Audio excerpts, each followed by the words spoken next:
I went to the cinema this weekend and saw A Real Pain, the new film written and directed by Jesse Eisenberg and starring Eisenberg himself and Kieran Culkin. They play two Jewish American cousins living in New York who have been somewhat estranged for recent years but decide to reconnect over a guided tour trip of Holocaust sites in Poland, something that they have apparently promised themselves they would do for some time in memory of their beloved grandmother. They travel out there, initially to Warsaw, meet up with their group, and travel around various locations, including the remains of a death camp that has been converted into a museum. And over the time they're there, they bicker, argue, reconcile, have personality clashes, and with each other and with the rest of the group and their tour guide, and attempt to experience another culture while coming to terms with their changing personalities. This has been very highly acclaimed. Firstly, as a big breakthrough for Eisenberg as a filmmaker. He's made one previous feature which didn't really get much traction.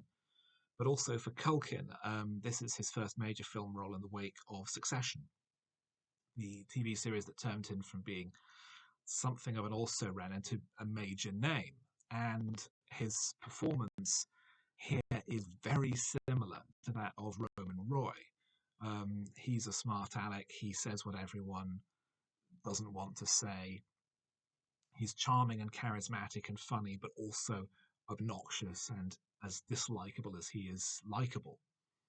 It's an intensely engaging, fascinating performance. I can see why there's so much buzz about him winning an Oscar, but it's very hard to see any difference between the character we're seeing here and the character in Succession. It seems that he has a personality type he's really good at portraying, can do so with great charisma and sensitivity and wit and charm, but we're not seeing much beyond that. That's not necessarily a criticism of him as an actor, it's more that we're only seeing so far one major performance from him. Eisenberg, as the more straight-laced family man cousin, is restrained and retreats a little into the background, allowing Culkin to take more of a centre stage. And it's good to see the balance between the two. There is genuine love and affection between these two, despite their frequent bickering and arguing. And it's real. It's a real relationship. It's a very plausible one.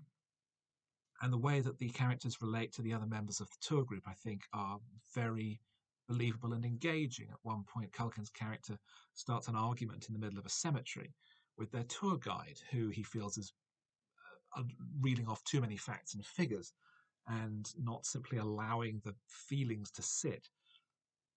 And although this causes some tension at the time, eventually it's deflated and settled, and the two end up on very good terms. Also, there's an older woman in the group whom it's suggested Culkin's character might attempt to seduce, but it turns out that she has problems of her own, and Culkin relates to this, and they wind up bonding over it. It's a very skillfully written and cleverly played character drama. I'm unconvinced that it is as brilliant as people say it is. It's certainly not a bad film in any way, in any sense. But although it's interesting to see these particular locations filtered through this particular lens, these personality types aren't ones that I'm unfamiliar with. It's not necessarily something that I haven't seen before. And although the film has some great dialogue, great performances, strong direction from Eisenberg, who simply allows scenes to play out. He seems to be much more of an actor's director or a writer's director than interested in elaborate photography. There are some attractive scenic shots to tie the film together, but he just lets scenes play out in a very naturalistic way and shows great skill as a filmmaker on that level. It's also a very tight film. It's literally 90 minutes, so it never wears out its welcome. It's always likable and engaging, but it's definitely not a 5-star movie. I don't think it's 4 stars, definitely, for want of any other kind of ranking system. But it's not necessarily one of the best of this year.